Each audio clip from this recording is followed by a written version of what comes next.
Mesdames et messieurs, bonsoir. On se retrouve dans cette nouvelle édition. Voici les titres de ce journal. Pour les actualités nationales, le chef de l'État a présidé la deuxième séance de cette année du Conseil des ministres. Sur la scène internationale au Canada, Justin Trudeau annonce le recours à la loi sur les mesures d'urgence. Les détails dans ce journal. Merci encore, mesdames et messieurs, si vous nous rejoignez dans cette édition. Le journal au complet à présent. Nous commençons avec les actualités à la une de ce journal. La deuxième séance du Conseil des ministres en ce mardi 15 février 2022 s'est tenue sous la présidence du chef de l'État, son Excellence M. Ismaël Omar Guelleh. Ces questions ont été inscrites à l'ordre du jour. Écoutons le ministre des Affaires étrangères et de la coopération internationale et porte-parole du gouvernement, M. Mahmoud Ali Youssouf. Bismillah ar-Rahman ar-Rahim, sous la présidence du chef de l'État, son Excellence M. Ismaël Omar Guelleh, s'est tenue la deuxième séance du Conseil des ministres en ce mardi 15 février 2022. Étaient inscrites à l'ordre du jour 5 questions. La première question concerne un projet de loi portant ratification de l'accord de financement pour le projet Djibouti Fondation numérique. Notre pays a conclu avec l'IDA, qui est l'Association internationale de développement, un accord de financement d'un montant global de 1,787 milliard de francs Djibouti pour financer le projet Djibouti Fondation numérique. Ce projet vise à aider Djibouti à exploiter son potentiel numérique en mobilisant les secteurs publics et privés, en veillant à ce qu'un plus grand nombre de citoyens et d'entreprises aient accès à la connectivité Internet abordable et que les compétences numériques soient développées pour servir de socle à l'économie numérique. Il s'agit d'augmenter sensiblement le nombre d'utilisateurs d'Internet en pourcentage de la population, dont le pourcentage des femmes. Ce projet permettra également d'accroître le nombre d'écoles, de départements gouvernementaux et d'autres institutions publiques et privées ayant un accès amélioré à l'Internet. Enfin, il s'agit de multiplier le nombre de personnes ayant acquis des compétences ou des connaissances numériques de base dans le cadre du projet, dont le pourcentage pour les femmes et les jeunes. Ce projet est divisé en 3 composantes. La première composante est l'environnement télécom favorable et la connectivité. La deuxième composante est relative à l'écosystème, la transformation et le développement des compétences numériques. La troisième compétence est la gestion des projets. Et enfin, la composante d'intervention d'urgence conditionnelle. La deuxième question est relative à un projet de loi portant ratification de l'accord de financement économique du corridor pour le projet du corridor économique régional de Djibouti. Notre pays a signé avec l'Association internationale de développement, donc l'IDA, le 23 décembre 2021, un accord de financement de prêt d'un montant global de 12,425 milliards de francs Djibouti pour le financement de ce projet, intitulé donc projet de corridor économique régional de Djibouti. Le projet proposé soutiendra la réhabilitation et la modernisation du corridor de Djibouti à Addis Abeba et qui relie donc Djibouti à l'Éthiopie, qui est enclavé par rapport aux marchés mondiaux via l'accès au port de Djibouti. Le projet encouragera également la construction d'infrastructures à la fois résistantes au climat et conformes aux normes de sécurité routière. L'opération financera le déploiement de systèmes de transport intelligents visant à simplifier les processus administratifs et améliorer la circulation des marchandises, tout en renforçant la capacité des institutions à assurer la gestion des routes. L'objectif du projet est d'améliorer la connectivité régionale et de renforcer l'efficacité de la logistique sur le territoire du bénéficiaire le long du corridor Djibouti-Addis Abeba. Sa mise en œuvre relèvera de la responsabilité de l'Agence djiboutienne des routes, plus connue sous l'acronyme d'ADR, établissement public rattaché au ministère des Infrastructures et de l'Équipement. Le projet comprend 4 parties, l'amélioration des infrastructures et l'introduction de systèmes de transport intelligents le long du corridor sud Djibouti-Addis Abeba, l'amélioration des services de transit le long du corridor sud Djibouti-Addis, le renforcement institutionnel ainsi que le renforcement des capacités des contrats routiers basés sur la performance et le soutien à la mise en œuvre du projet, et enfin l'intervention d'urgence contingente. La troisième question est relative à un projet de loi portant transformation de l'Office djiboutien de développement de l'énergie géothermique plus connu sous l'acronyme d'ODEC, en établissement public industriel et à caractère commercial. La géothermie constitue sans aucun doute un enjeu majeur, déterminant pour l'avenir de la République de Djibouti, au moment où les énergies fossiles entrent dans une phase de déclin et où les politiques climatiques encouragent tous les opérateurs à privilégier le recours aux ressources renouvelables non émettrices de gaz à effet de serre. L'annonce du chef de l'État faite en juin 2013 à l'endroit du gouvernement pour que tous les moyens et compétences locales soient regroupés et mobilisés pour l'exploitation et le développement de la géothermie, qui est une ressource propre et disponible sur l'ensemble du territoire djiboutien. C'est concrétisé par la mise en place d'un dispositif institutionnel dénommé ODEG, qui a en charge la recherche, les études, l'exploration et le développement de cette ressource naturelle. Donc, cette institution avait été créée par la loi numéro 32 en 2013, 7e législature du 20 janvier donc 2014. Il est évident que le statut juridique actuel de l'ODEG ne répond pas aux nouveaux objectifs de l'établissement. L'ODEG s'est donc inspiré des dispositions de la loi numéro 55/2019, 8e législature, portant régime juridique des entreprises publiques et du Code de la bonne gouvernance pour le changement donc du statut de l'ODEG d'une EPA en EPIC, c'est-à-dire d'un établissement à caractère administratif vers un établissement à caractère industriel et commercial.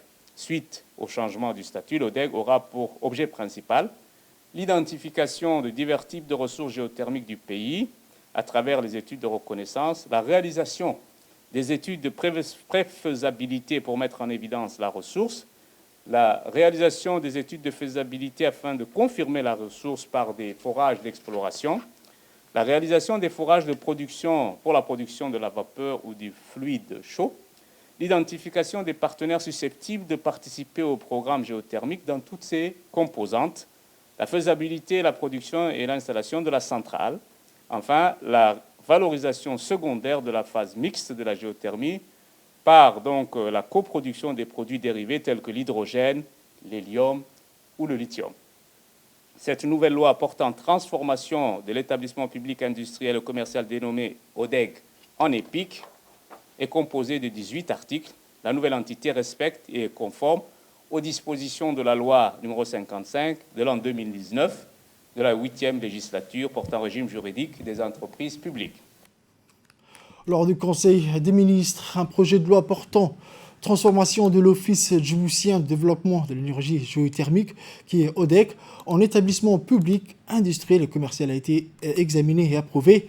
Et en fin de séance, le ministre des Affaires étrangères et de la coopération internationale a fait un compte-rendu sur la participation de la délégation conduite par le président de la République à la 35e session ordinaire de la conférence des chefs d'État et de gouvernement de l'Union africaine qui s'est tenue à Addis Abeba, ainsi que sur la visite officielle du président de la République en Égypte. Poursuivons avec le porte-parole du gouvernement.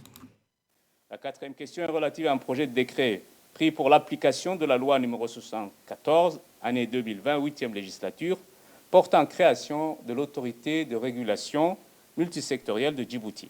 Ce décret permet à l'autorité de s'organiser en tant que structure et de commencer à fonctionner en tant que telle. Ce que la loi numéro 114 portant création de l'ARMD, c'est son acronyme, prévoit en disposant qu'un décret pris en Conseil des ministres définisse les attributions et le fonctionnement de ces structures. En effet, les actions à entreprendre dans le cadre de cette structure à mettre en place sont nombreuses et souvent délicates. Désignation des dirigeants, recrutement du personnel, concurrence entre les hommes et les femmes et la délimitation des pouvoirs transférés des ministères sectoriels. Il importe donc de commencer par adopter ce projet de décret, ce qui permettra d'identifier ou de finaliser l'identification des candidats aux diverses fonctions prises donc en fonction des dispositions matérielles nécessaires. Ce décret fixe un corps de règlement fondamental précisant la loi numéro 114, la rendant effective et constituant le cadre institutionnel de la phase de régulation dans les deux secteurs indispensables à notre développement qui sont les télécoms et l'énergie. L'adoption de ce décret complétant la loi et sa mise en œuvre ouvre la voie à l'adoption d'autres mesures d'application permettant de rendre opérationnelle l'autorité de régulation, la mise en œuvre des projets de développement dans l'ensemble des grands secteurs d'infrastructures de Djibouti. La cinquième question concerne un projet de décret portant renouvellement des membres du conseil d'administration de l'Agence nationale des systèmes d'information de l'État, connu sous l'acronyme ANSI. Le présent projet de décret porte sur le renouvellement des membres du conseil d'administration de l'ANSI. Le mandat des membres du conseil d'administration est de 3 ans renouvelable et la durée du mandat étant écoulée, il faut procéder donc à ce renouvellement de ces membres. Je vous remercie. Autre actualité de ce journal, à présent, je vous emmène au nord où tôt dans la journée du mardi 15 février 2022, le chef d'état-major général des armées, le général des corps armés, le général Zakaria Cheikh Ibrahim, a effectué à bord de l'hélicoptère Dauphin une visite d'inspection inopinée à Melhoulé qui relève de la région d'Obok sous le commandement du lieutenant-colonel Ilyes Omar Youssouf, chef de corps régiment interarmé Obok. Cette visite avait pour objectif de s'acquérir de la situation sécuritaire de la zone et de s'imprégner du quotidien des forces de défense et de sécurité du pays déployées le long du frontière et sur l'étendue de la zone de Mera face à l'ennemi afin de s'acquitter de leur devoir de défendre l'intégrité du territoire national et de préserver sa sécurité. Dans son déplacement, le général Zakaria Cheikh Ibrahim était accompagné du colonel Abdurrahman Ali Kahin, adjoint directeur général de la police nationale, du colonel Mohamed Elmi Habane, chef de la division opération des FAD, et du colonel Shekib Ali Mohamed, adjoint du commandant de l'armée de l'air, commandant de l'armée de l'air, colonel Moussa Mohamed Moussa, directeur de la direction générale administrative et financière. Puis le CMGA a salué le piquet d'honneur dressé en son honneur avant de faire un tour d'horizon de la caserne.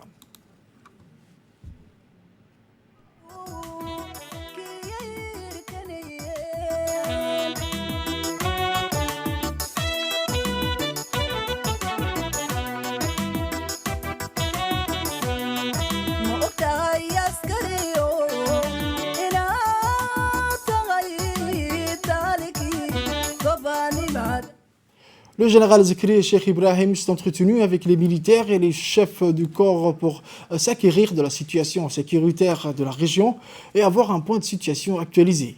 Durant sa visite, le chef d'état-major général des armées a inspecté le campement où les militaires s'acclimatent et s'endurcissent avec le climat rude.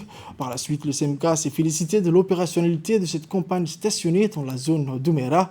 En dernier lieu, le chef d'état-major, le général Zakaria Cheikh Ibrahim, s'est rendu au monument des martyrs érigé en la mémoire de nos vaillants soldats militaires tombés au champ de bataille avec honneur afin de leur réciter la Fatiha et implorer le Tout-Puissant Allah qu'il leur rétribue du paradis éternel. Amin.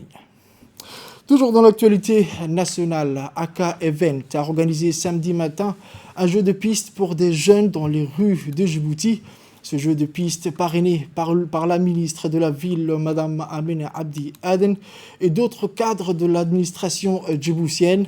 Ce jeu d'une grandeur de nature a plongé les jeunes dans une intrigue qui les a déployés aux 4 coins de la ville. Un jeu de piste aussi ludique que culturel pour faire découvrir à cette jeune génération les mystères centenaires de l'histoire de leur capitale. Quoi de mieux que dépister et faire des enquêtes ludiques pour les jeunes et de les plonger dans une enquête où l'idée est de suivre une balade théâtralisée pour tout connaître le patrimoine djiboutien dans une aventure.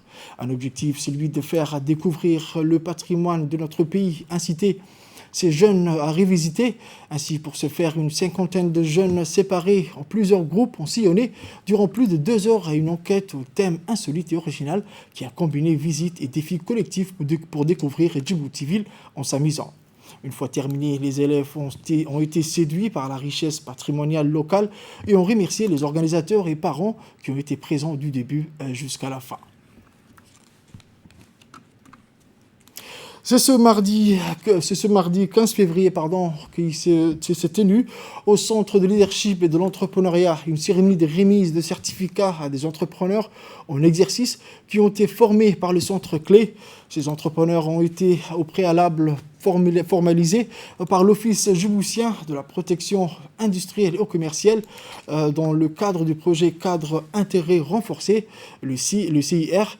Cette cérémonie a démarré avec une allocution du coordinateur du programme CIR, M. Mohamed Omar Dabar, qui a rappelé que dans le cadre de l'amélioration du climat des affaires et le développement de l'entrepreneuriat, l'unité de mise en œuvre du CIR a signé une convention de partenariat avec le Centre Clé. Le projet a pour objectif d'intégrer les entrepreneurs qui sont l'économie informelle et dans l'économie formelle, le but étant de sensibiliser les bénéficiaires aux réalités d'un projet d'entrepreneurial, mais également de leur donner les moyens de communiquer et de commercer avec la clientèle étrangère. Était présent lors de cet événement M. Ahmed Hiba, le point focal du CIR, Mme Medina Mohamed Omar, la directrice générale adjointe de l'ODPIC, M. Abdelkarim Mohamed Hassan, directeur général adjoint du centre clé, ainsi que de M. Shahim Mohamed Abdallah, directeur de l'opération du centre clé. L'environnement des affaires à travers l'intégration de l'économie informelle dans l'économie formelle et le développement de l'entrepreneuriat en vue de permettre une croissance inclusive et génératrice de revenus. Le but est de contribuer à l'amélioration de la gouvernance du secteur privé pour l'émergence d'un tissu de très petites et moyennes entreprises denses en vue de promouvoir la création d'emplois et le développement des exportations pour les femmes et les jeunes. C'est ce partenariat qui a permis que ces formations voient le jour. La formation sur l'entrepreneuriat a pour objectif de former des acteurs, entre autres du secteur informel, et acquérir des connaissances multidisciplinaires en entrepreneuriat et les sensibiliser aux réalités d'un projet entrepreneurial. La formation en anglais vise à offrir le bagage nécessaire en anglais pour des acteurs du secteur informel ou pas qui veulent entreprendre à Djibouti. Et la dernière formation intitulée « Accès aux marchés internationaux » a pour but de former des entrepreneurs djiboutiens sur l'accès au marché des pays limitrophes et internationaux. À présent, on écoute le mot de félicitations de la directrice générale du centre clé, Mme Obah Ahmed Malo, qui a rappelé l'importance de la formalisation, mais également de la formation en entrepreneuriat et en anglais pour les entrepreneurs. Merci aujourd'hui nos chers collègues, Mohamed et Iba, également nos collègues de l'ODPIC, tout simplement qui ont facilité, l'ODPIC a facilité un peu l'organisation qu'on a mis en place ici, pour les former, les petites entreprises, à des compétences qui sont nécessaires aujourd'hui.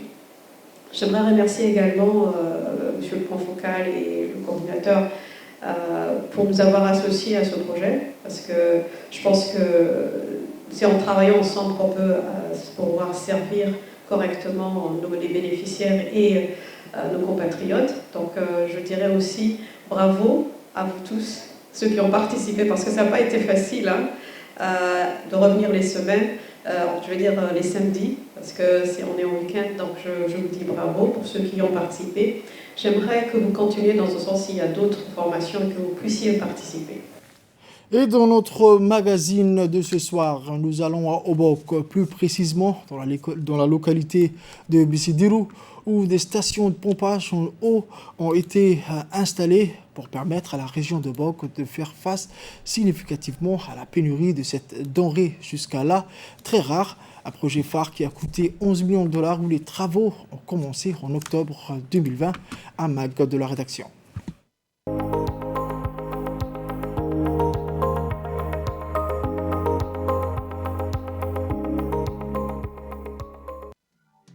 La région d'Obok se situe dans l'une des zones connues pour sa rigidité climatique, avec notamment une précipitation annuelle ne dépassant pas les 100 mm. Ainsi, pour mettre un terme à la situation des stress hydriques caractérisant souvent la région d'Obok, le gouvernement, avec l'appui du Fonds saoudien pour le développement, a initié un grand projet d'adduction en eau potable dans les zones côtières. Objectif, relier la localité de Bissidirou au chef-lieu de la région en passant par plusieurs villages et campements ruraux. Ces localités sont entre autres Bissidirou, Moulhouli, Hamar, Rassian, Korangar, Guihirri, Godoria et Obokville.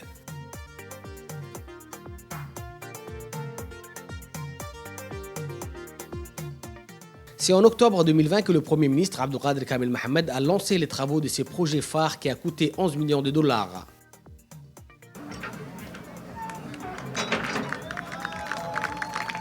Au cours de l'exécution de ces projets, plusieurs délégations se sont succédées pour voir des visuels et déroulement des travaux. Des délégations comme celle du Fonds saoudien, venues inspecter les ouvrages en installation aux côtés des responsables locaux.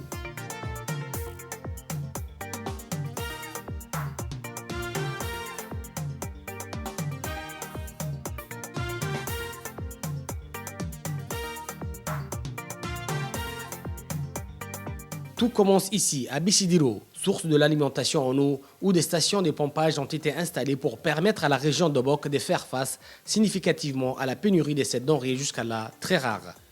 C'est toute une ingénierie et un système d'approvisionnement mettant l'accent sur une perte minimale qui a été mise en place. Des réservoirs serrés pour que l'eau puisse être disponible sans interruption et en abondance et arriver jusqu'au chef-lieu.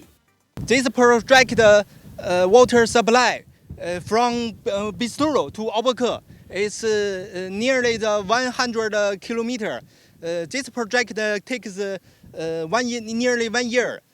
I'm very happy to build this project. I think this project is help and important for the people. Avec l'adduction en eau potable Bissidiro-Obok, c'est un véritable changement qui a été opéré sur les 120 km qui desserrent le réseau. Le taux de couverture en eau de tous les secteurs a connu un impact positif et immédiat. Un soulagement. Formation majeure pour les Obokois en général. La lutte contre la soif, une des grandes priorités du président Guelleh, vient de marquer définitivement la région d'Obok et sa population. واك سكنيمكي من قصن وتعملك سكنيمك ليجيني ليلي نكتن كسمتنا الحمد لله معنا لقينا لي نعمل حساب لو سكني أول حساب لك الحمد لله مبسوط خنا متر اللي متر تبيع سكتة متر سن من اللي هناك أكل جيني كودي الحمد لله ليه دانو قرأ سكني والله عوق باق سكني وكلت باق سكني أسأل الحمد لله برا فالجيني نستريحي ندولة تهجد دق حسنا يلا شكري حسنا دقونك فرق سكتة قديلي عيلة دقنا ما حرود دقك سكني دوما بدأ سكني هسا معلي جيني قدك ينهي اللي حسنا أنا ليه ما قفت الحس قد بانو دوما بارو حبك الحس أبغاك يلا ما بارو حب ليه جيسي سي أبتى سكتي أبالي ليه ما قفت سكتي كوكي شيء يوكي دقوم يوكي شيء جدي جيل ويساي بارو حبها ويسرهيها نهبنكها يلا بينها هاي يلا السكر يلا هدق حسناه.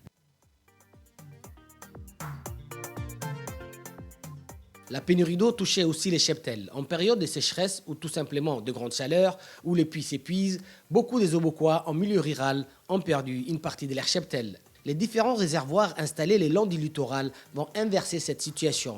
En plus des populations humaines, le bétail ne parcourt que des courtes distances pour s'abreuver.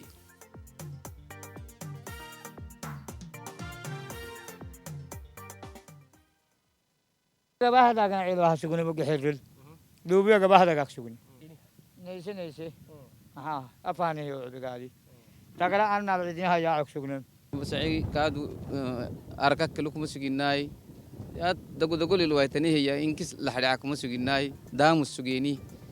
L'eau est une composante essentielle du développement durable nécessaire au bien-être des sociétés. Sa disponibilité est synonyme d'un certain dynamisme. Maintenant que l'eau est à portée de main, les populations pensent déjà à créer des activités autour et surtout se lancer dans l'agriculture. L'adduction en eau potable à Bissidiro-Obok va favoriser la restauration de l'infrastructure agricole de la région. Les conditions de vie de la population côtière seront ainsi positivement impactées avec une eau en abondance et de meilleure qualité.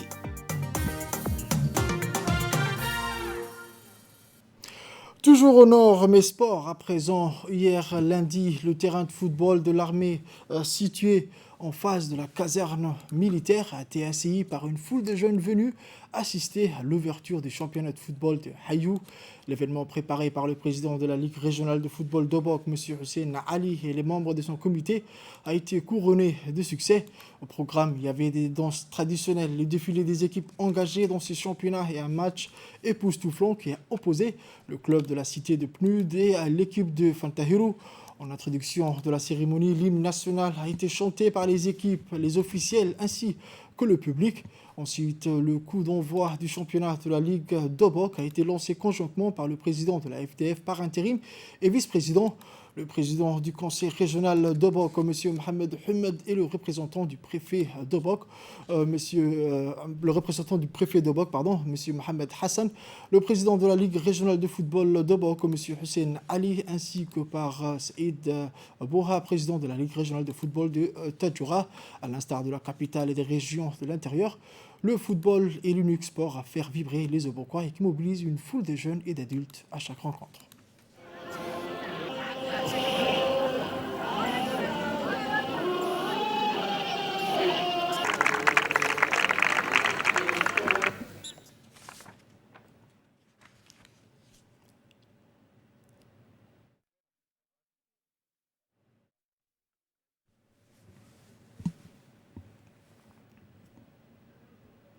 Chers auditeurs et auditrices, nous sommes vers la fin de cette édition fait divers de ce journal. Au courant de la semaine, se présente à la brigade d'Ambuli un commerçant de pièces détachées automobiles de la place pour porter plainte contre un de ses ex-employés pour abus de confiance et vol. Aussitôt, les enquêteurs de la brigade d'Ambuli entament les investigations. Au cours de l'enquête, il a été découvert que l'ex-employé abusait de la confiance de son employeur de manière habituelle. En effet, l'ex-employé utilisait frauduleusement des pièces détachées appartenant au commerce pour les revendre ailleurs, et parfois même il empochait directement et indûment les recettes qui devaient être normalement encaissées dans les caisses du commerce. C'est avec professionnalisme et rapidité que les enquêteurs de la brigade d'Ambuli réussissent à retrouver un important lot de matériel provenant des multiples vols perpétrés dans le magasin des pièces détachées. Ne s'arrêtant pas là, les gendarmes saisissent également une somme de 940 000 francs Djibouti provenant également de la revente des objets volés. Toutes les personnes impliquées en qualité d'auteurs, complices et receleurs ont été arrêtées puis placées en garde à vue pour répondre de leurs actes. Nécrologie, nous avons l'immense regret de vous annoncer le décès de feu Ahmed Mohamed Dini, survenu ce matin à Djibouti. Le défunt, né à Mabla en 1935, est un ancien de l'armée et laisse une grande famille, dont une veuve et 4 enfants. Nous présentons nos condoléances à sa famille vivant à Obok, à Mabla et à Djibouti. Nous prions le bon Dieu, Allah, de l'accueillir dans son paradis éternel. Amin. Inna lillahi wa inna ilayhi raji'un. Et enfin, pour les actualités nationales, je vous disais dans les titres, au Canada, le Premier ministre Justin Trudeau durcit le temps et annonce le recours à la loi sur les mesures d'urgence pour en finir avec les manifestations anti-restrictions sanitaires. En finir avec le convoi de la liberté, le Premier ministre canadien a annoncé le recours à la loi sur les mesures d'urgence. Elle donne au gouvernement fédéral de pouvoirs étendus pour lutter contre les manifestations anti-restrictions sanitaires en cours dans le pays depuis plus de 2 semaines qu'il juge illégales et dangereuses. Exceptionnelle, cette loi n'a été utilisée qu'une seule fois en temps de paix par le père de Justin Trudeau, Pierre Elliott Trudeau, alors lui-même Premier ministre durant la crise d'octobre en 1970 au Québec. Elle avait aussi été utilisée durant les 2 guerres mondiales sous un autre nom. Le Premier ministre Justin Trudeau l'assure, ces mesures ne dureront pas. Elles seront ciblées géographiquement ainsi que raisonnablement et proportionnées aux menaces auxquelles elles sont censées répondre. C'est la fin de cette édition, mesdames et messieurs. Merci à vous de l'avoir suivi et restez avec nous pour la suite du programme.